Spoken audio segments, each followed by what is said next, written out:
저희 부부는 절약을 정말 잘하는 사람이었어요. 영화 한 편도 싸게 보려고 계속 찾아보다가 결국 못 본 적도 있고요. 노트북이 너무 느려서 블로그 쓰는 것도 답답한데 새로 사는 게 아까워서 계속 미루다가 이제는 쓰기 힘든 수준까지 와버렸어요. 그런데 퇴사하고 직접 일을 해보니까 조금씩 알겠더라고요. 돈을 아끼는 것도 정말 중요하지만 너무 아끼다 보면 인생까지 같이 아끼게 될 때가 있다는 걸요.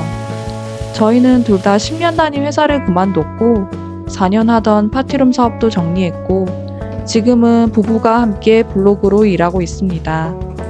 오늘은 저희가 왜 예전처럼 무조건 아끼는 생활에서 조금씩 벗어나게 됐는지 그리고 블로그를 하면서 어떻게 경험을 넓히게 됐는지 이야기해 보려고 합니다. 퇴사를 하면 꼬박꼬박 들어오던 월급이 끊기잖아요. 그래서 절약하는 습관은 정말 중요하다고 생각해요. 저랑 남편도 어릴 때부터 돈을 잘 안 쓰는 편이었어요. 저는 초등학교 때부터 용돈이랑 세뱃돈을 모으고 대학생 때 알바해서 번 돈까지 총 1,000만 원 정도를 모았던 기억이 있습니다. 지금 기준으로 보면 엄청 큰 돈은 아닌데 그때는 최저시급이 2,000원 정도였거든요. 정말 안 쓰고 모았던 돈이었어요. 남편도 비슷했어요. 초등학교 때 한 달 용돈 10,000원을 받으면 한 푼도 안 쓰거나 200원짜리 사토밥 과자 한두 개 사 먹고 매달 9,000원 이상 차곡차곡 모았다고 하더라고요. 그러니까 저희 둘 다 기본적으로는 아끼는데 익숙한 사람들이었습니다. 필요 없는 소비는 잘 안 하려고 하고 갑자기 사고 싶은 게 생겨도 바로 사기보다는 며칠 더 생각해보는 편입니다. 그런데 문제는 절약만 신경 쓰다 보니까 남들 다 하는 것도 못 해보고 먹고 싶은 것도 계속 미루고 필요한 것까지 참게 되더라고요. 최근에는 왕사남 영화를 보려고 했는데 조금이라도 싸게 보려고 할인되는 방법만 계속 찾아봤어요. 그러다가 시간이 지나고 결국 못 봤습니다. 처음에는 돈을 아꼈다고 생각했는데 어쩌면 경험 하나를 놓친 걸 수도 있더라고요. 또 하나는 노트북이었어요. 블로그 쓰는 게 직업이 되다 보니 하루 종일 컴퓨터 앞에 앉아있을 때가 많은데요. 노트북이 너무 느려서 글 하나 쓰는 것도 답답할 때가 많았습니다. 지난달에는 포맷까지 해봤는데 컴퓨터 기사님이 사양이 너무너무 옛날 거라고 새로 사는 게 낫다고 말씀하시더라고요. 블로그만 해도 느린데 이제 유튜브 편집까지 하려니까 더 이상 버티기 힘든 수준이라 이번에 큰맘 먹고 새 노트북 장만했습니다. 예전 같았으면 돈 쓰기 아까우니까 조금만 더 생각해보자고 했을 것 같아요. 예전에는 나를 위한 소비라는 말이 조금 낯설게 느껴졌어요. 그런데 시간이 갈수록 생각해보니 정말 나에게 도움이 되는 소비도 많더라고요. 블로그를 하면서 특히 그런 일들이 많아졌어요.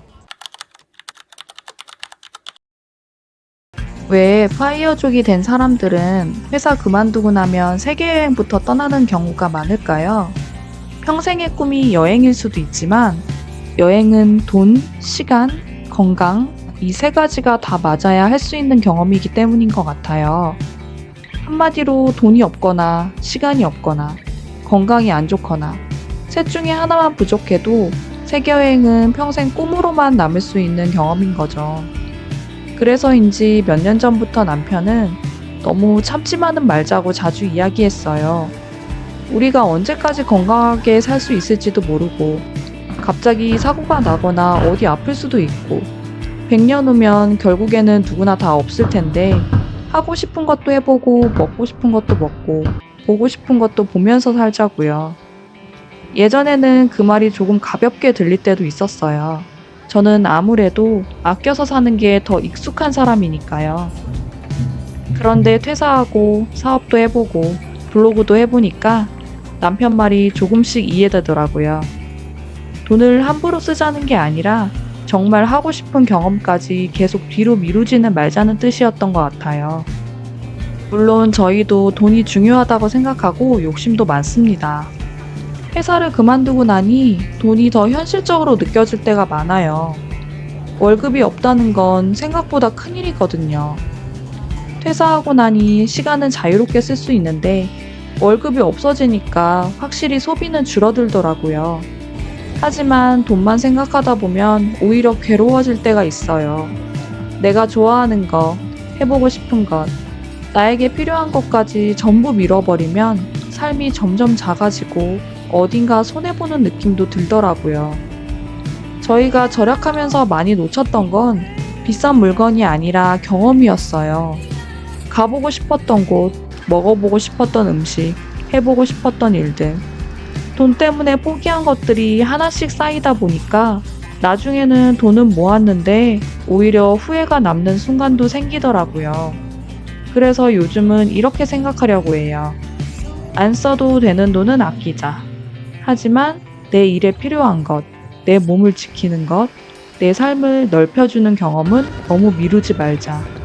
이 기준을 생각하니까 소비를 할 때도 조금 덜 불안해졌습니다.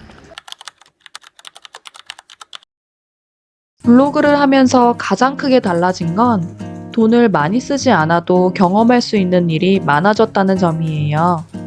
블로그를 하다 보면 체험단을 할 수 있거든요. 식당, 카페, 호텔 뷔페, 가전제품, 여행 협찬까지 생각보다 다양한 경험을 하게 될 때가 있어요. 물론 이게 그냥 받는 일은 아닙니다. 시간을 내서 방문하고 사진을 찍고 글을 쓰고 가게나 제품을 정성껏 소개하는 하나의 일에 가까워요. 저희처럼 경험은 하고 싶은데 지출은 부담되는 사람에게는 블로그가 삶의 반경을 넓혀주는 좋은 방법이 되기도 하더라고요. 이번 주에도 협찬으로 수제버거집과 도상면 식당을 다녀왔어요. 예전 같았으면 새로운 식당에 가기 전에 가격부터 보고 돈 아깝지 않을까부터 생각했을 것 같아요. 그런데 블로그를 하면서는 새로운 곳에 가보고 먹어보고 소개하는 일이 일상이 됐습니다. 예전에는 광고를 많이 하는 음식점은 맛이 없을 수도 있겠다고 생각한 적도 있었어요. 그런데 수백 번 정도 체험단을 다녀보니까 꼭 그렇지만도 않더라고요. 오히려 홍보를 열심히 하는 가게일수록 음식이나 서비스도 더 신경 쓰는 경우가 많았습니다. 물론 모든 곳이 다 그런 것은 아니지만요. 요즘은 맛이 있어도 알려지지 않으면 버티기 힘든 시대잖아요. 저희도 사업을 4년 정도 해봤기 때문에 그 마음을 조금은 압니다. 좋은 제품이나 좋은 공간을 만들어도 사람들이 알아주지 않으면 계속 이어가기 어렵더라고요. 그래서 블로그 체험단은 저희에게 단순히 돈을 아끼는 방법이 아니라 자영업자분들의 가게와 제품을 소개하면서 저희의 경험도 함께 늘리는 방법이 되었습니다. 파이어를 꿈꾸거나 퇴사 후에 삶을 고민하는 분들 중에 절약만 하기보다는 다양한 경험도 해보고 싶은 분들이 있다면 블로그를 한번 해보는 것도 좋은 방법이 될 수 있다고 생각합니다. 다만 쉽게 돈을 벌거나 쉽게 혜택만 받는 일은 절대 아니고요. 꾸준히 쓰고 정성껏 기록하고 내 시간을 들여야 조금씩 열리는 일입니다. 그렇다고 저희가 절약을 안 하겠다는 건 전혀 아니에요. 지금도 불필요한 소비는 줄이려고 합니다. 배달을 자주 시키기보다는 집에서 먹으려고 하고 갑자기 사고 싶은 물건은 바로 결제하지 않고 조금 더 생각해 봅니다. 하지만 예전과 달라진 건 무조건 참지만은 않으려고 한다는 점이에요. 예전에는 돈을 아끼는 게 늘 맞는 선택이라고 생각했습니다. 그런데 지금은 아끼는 것보다 더 중요한 순간도 있다는 걸 알게 됐어요. 그래서 저희가 요즘 많이 생각하는 건 균형입니다. 쓸데없는 돈을 줄이고 필요한 곳에는 쓰자. 남에게 보여주기 위한 소비는 하지 않더라도 우리 삶을 조금 더 낫게 하는 선택에는 마음을 열자. 이게 퇴사 후에 저희가 새로 배운 소비 기준입니다. 저희 부부는 2020년에 둘 다 10년 다닌 회사를 그만뒀습니다. 솔직히 지금도 가끔은 그냥 회사 다니면서 월급 받고 살았으면 어땠을까 생각할 때가 있어요. 주식이나 부동산을 하면서 회사에 계속 있었으면 더 안정적이지 않았을까 싶을 때도 있고요. 하지만 저희가 회사를 그만두게 된 데에는 각자의 이유가 있었어요. 특히 남편은 중학교 2학년 때 아버지가 돌아가셨는데요. 가족의 일을 겪으면서 돈을 버는 것도 중요하지만 몸과 마음을 갉아먹으면서까지 살고 싶지는 않았다고 하더라고요. 회사에서 버티는 동안 몸도 많이 안 좋아졌고 이렇게 계속 살다가 정말 중요한 걸 놓치면 후회할 것 같다고 생각했던 것 같습니다. 저는 그 마음을 완전히 똑같이 느낄 수는 없지만 남편의 선택을 많이 지지하는 편이에요. 이 영상을 보는 많은 분들도 직장인이실 텐데요. 퇴사 6년차가 되어가니 남편이 직장에 대해 후회하는 게 하나 있더라고요. 너무 연봉만 보고 회사를 골랐다는 점이에요. 연봉도 물론 봐야 하지만 그 외의 것들은 아예 보지 않았다고 해요. 차라리 여러 회사를 겪어보고 나에게 좀 더 맞는 일을 찾아봤다면 더 오래 회사를 다닐 수도 있었을 텐데 그 부분이 아쉽다고 합니다. 그래도 하루 대부분의 시간을 보내는 직장이 나를 너무 힘들게 한다면 무조건 버티는 것만이 답은 아니라고 생각해요. 버티는 시간이 길어질수록 내 삶과 행동이 작아지고 마음까지 괴로워질 수 있더라고요. 꼭 퇴사가 아니더라도 이직을 할 수도 있고 다른 업종으로 갈 수도 있고 다른 길을 찾아볼 수도 있습니다.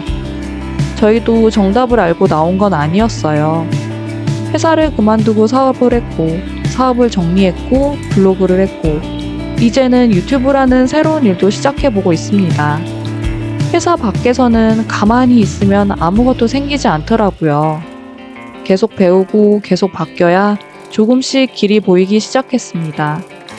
블로그는 운 좋게도 저희 부부에게 꽤 잘 맞는 일이었어요. 그리고 새롭게 시작하는 유튜브도 저희에게 또 다른 기회가 되어주었으면 좋겠습니다. 저희는 여전히 절약하는 부부입니다. 다만 예전처럼 무조건 참기만 하는 절약은 하지 않으려고 해요.